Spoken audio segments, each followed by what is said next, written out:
हाँ हो गया। सो स्टूडेंट्स, डिफरेंशिएशन हम लोग कैसे कर रहे हैं जरा देखो। चैप्टर डिफरेंशिएशन में करना क्या है, जैसे इसमें फॉर्मूला है, तुम लोग को उससे मालूम पड़ेगा कि डिफरेंशिएशन से आंसर उसका आता क्या। पहले डिफरेंशिएशन में जाने से पहले लिमिट्स के बारे में सब लोग को पता है, लिमिट्स करें अपन। हाँ, तो लिमिट्स लें। अब जैसे x क्यूब है, x क्यूब सुने के ध्यान से, x क्यूब का अगर लिमिट्स के फॉर्मूला से फर्स्ट प्रिंसिपल बोल के एक फॉर्मूला है, क्या फॉर्मूला है जरा यहाँ देखो। अगर ये f ऑफ x है, x cube is in f of x, तो लिमिट से इसका आंसर क्या था फर्स्ट प्रिंसिपल से। कहां से? First principle. मैं अभी डिफरेंशिएशन नहीं कर रहा हूँ, फर्स्ट प्रिंसिपल से ये x क्यूब का आंसर लिमिट से क्या आता है जरा देखो।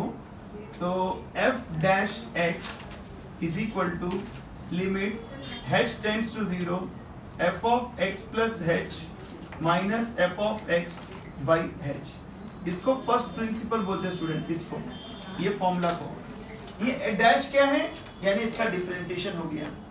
डिफरेंशिएशन का मतलब क्या है अभी मैं उसको फॉर्मूला से बताऊंगा। यानी ये क्वेश्चन है, f ऑफ x क्या है क्वेश्चन। सर चैप्टर में डिफरेंशिएशन बोल रहा, कैसे मालूम कि अपन उसका डिफरेंशिएशन कर दिए, ये डैश लगा दिए तो डिफरेंशिएशन हो गया। अगर समझे क्वेश्चन x क्यूब y में है, किस में है, बोल तो x क्यूब का अपन f ऑफ x लिए। सपोज x क्यूब को अगर अपन y लेते, क्या लेते हैं, कैसे मालूम करना सर इसका डिफरेंशिएशन हो गया, तो d by dx लगाते, क्या लगाते हैं, d by dx of y, यानी ये बन जाता है dy by dx। यानी डिफरेंशिएशन कर रहे हैं, d बोलते डिफरेंशिएशन विद रिस्पेक्ट टू क्या कर रहे हैं, x।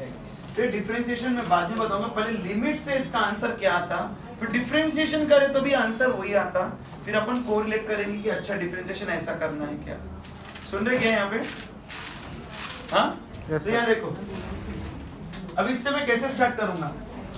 f of x plus h बोल रहा, यानी ये x है, मेरे को x की जगह पे क्या चाहिए, x प्लस h। तो सुनो, f of x plus h क्या रहेगा बोल सकेंगे जरा। f of x x cube है, तो f of x plus h क्या रहेगा, x plus h whole cube. तो a plus b whole cube क्या है, a cube plus b cube plus 3a square b plus 3ab square. Formula ये f of x plus h का answer आ गया। पर f ऑफ x तो मालूम है यही है, और बाई h है, h तो ठीक है। अब मैं ये f डैश x स्टार्ट करता हूँ, f डैश x, तो limit h tends to 0 f of x plus h, ये रहा क्या है, x cube plus h cube 3x square h plus 3x h square minus f of x क्या है, by x cube f dash x। सुन रहे, limit h tends to 0, h common ले सकते क्या, इसमें से इसमें से इसमें से h कॉमन ले दो, h square plus 3x square plus 3xh, h common लिया भाई, ऐसा h क्यों कॉमन लिया, ताकि ये h अगर नीचे का h कैंसिल नहीं हो, मैं अगर h के जगह 0 सब्स्टिट्यूट करूंगा तो फिर इंफिनिटी हो जाता, तो नीचे से h हटना जरूरी था, हट गया अभी। अब मैं लिमिट का मतलब क्या तुम लोग को मालूम है, जब अपन h की वैल्यू 0 सब्स्टिट्यूट कर रहे हैं, लिमिट लिखना बंद कर देना। तो f dash x is equal to h के जगह पे 0 सब्स्टिट्यूट करूंगा, 0 square plus 3x square plus 3x into 0, तो ये 0 हो गया, क्या बचा आंसर, 3x। तो ये फर्स्ट प्रिंसिपल से हमने करा, डिफरेंशिएशन यूज ही नहीं किया, लिमिट से हमने आंसर निकाला कितना है, 3x। और डिफरेंशिएशन से भी करें डायरेक्ट तो भी एक ही लाइन में आंसर आता 3x स्क्वायर। सर कैसा सर, देखो जरा ध्यान से देखो, d by dx of x power n का फॉर्मूला है n into x power n minus 1। ये फॉर्मूला याद रखना, इतना इंपॉर्टेंट पूरे चैप्टर में, ये फॉर्मूला वेरी इंपॉर्टेंट। बहुत सारे हैं लेकिन ये सबसे इंपॉर्टेंट। x का पावर है, देखो क्या पावर है, x का power, x power n, differentiation करना है, d by dx बोलो differentiation with respect to x। इसका फॉर्मूला क्या बनेगा, n इंटू ये इंटू है x पावर n। तब देखो x पावर n यानी x क्यूब, इसका डिफरेंशिएशन करना है ना मुझे। तो अब देखो d by dx of x cube क्या रहेगा, तुम ही बोलो, फॉर्मूला में लगाए तो 3 into x power 3 minus 1 is equal to 3x square. यही आंसर आया, इतना करके भी वही आया। समझ में आया? डिफरेंशिएशन का फॉर्मूला से सिर्फ एक ही स्टेप में आंसर आया 3x², और वही डिफरेंशिएशन से नहीं करके फर्स्ट प्रिंसिपल लिमिट से करे तो भी आंसर मुझे 3x² ही आया। लेकिन सर ये फिर क्यों करना? क्वेश्चन में बोलता इसका differentiation do it with first principle, तुम बोलेंगे सर मैं इतना कर लेता हूँ तो यू विल गेट 0। ये अगर फर्स्ट प्रिंसिपल से पूछा तो 4 मार्क का सम हो गया, पर अगर डायरेक्ट पूछा तो 1 मार्क 2 मार्क का सम हो गया। फर्स्ट प्रिंसिपल से भी आंसर वही आएगा, और मैं डायरेक्ट फॉर्मूला से करे तो भी मुझे 3x² आया। समझ में आ रहा? अब तुम लोग ये x³ का डिफरेंशिएशन कितना है तुम लोग बोल सक रहे हैं फॉर्मूला के हिसाब से? क्या हो रहा समझो, ये फॉर्मूला दिमाग में मत लगाओ, पावर जो भी है नीचे आएगा और पावर एक कम होगा, होता ही ना। अब x पावर 5 का क्या रहेगा जल्दी बोलो? 5 नीचे आया, देखो बोल रही नहीं वो सब कर रही हूँ मैंने चेक कर ली, इसके 4 मार्क के तो 7 मार्क के दिया। पहले यहाँ सुनो मैं क्या पूछ रहा हूँ। अब मैं क्वेश्चन पूछता हूँ नहीं बोलते आंसर।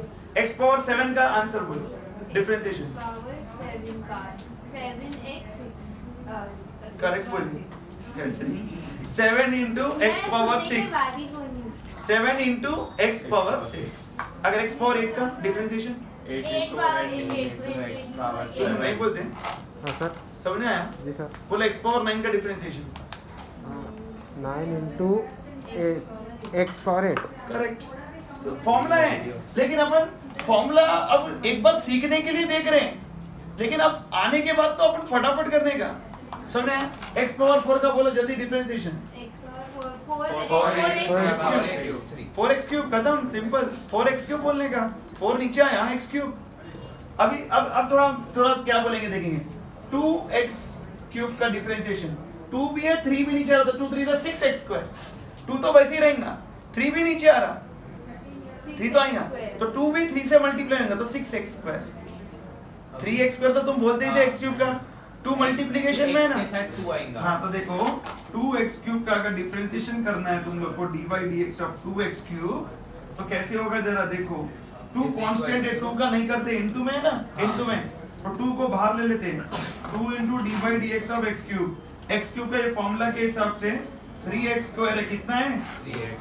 2 3 जा 6x²। लेकिन अगर ये 2 प्लस x³ रहता था, क्या रहता था? प्लस अब इसका डिफरेंशिएशन करना है अपने को, तो अब 2 का भी करना है x³ का भी करना है, तो dy/dx of 2 plus dy/dx of x³। dy/dx of 2 बोल तो कांस्टेंट है, हाँ। तो एक फॉर्मूला नया याद रखना, जैसे ये एक फॉर्मूला बताया, कभी भी कांस्टेंट बोल तो जैसे 2 4 कोई भी नंबर, हाँ। तो dy/dx ऑफ 2 करेंगे तो 0। कांस्टेंट का डिफरेंशिएशन कितना रहता? 0, तो इसका 0 और x³ का तो 3x², तो आंसर इज 3x²। तो 2 प्लस x³ का 3x²। लेकिन 2 into x³ अलग है, इनटू में है ना, तो 2 को अपन डिफरेंशिएशन नहीं करते, प्लस का मतलब है 2 का भी करना जरूरी है और x³ का भी। हाँ तो 2 का करेंगे तो 0, x³ का 3x²। 4 का 0 है, तो भी आंसर 3x²। कोई भी नंबर है तो 0 है। कांस्टेंट का डिफरेंशिएशन कितना है? 0। 2 into x³ का क्या है? यहाँ पे अपने पास इनटू है ना, तो 2 अपन डिफरेंशिएशन के बाहर रख सकते हैं। डिफरेंशिएशन सिर्फ किसका करना है? x³ का। x³ का कितना है? 3x²। तो ये सबसे इंपॉर्टेंट फॉर्मूला है, समझ में आया?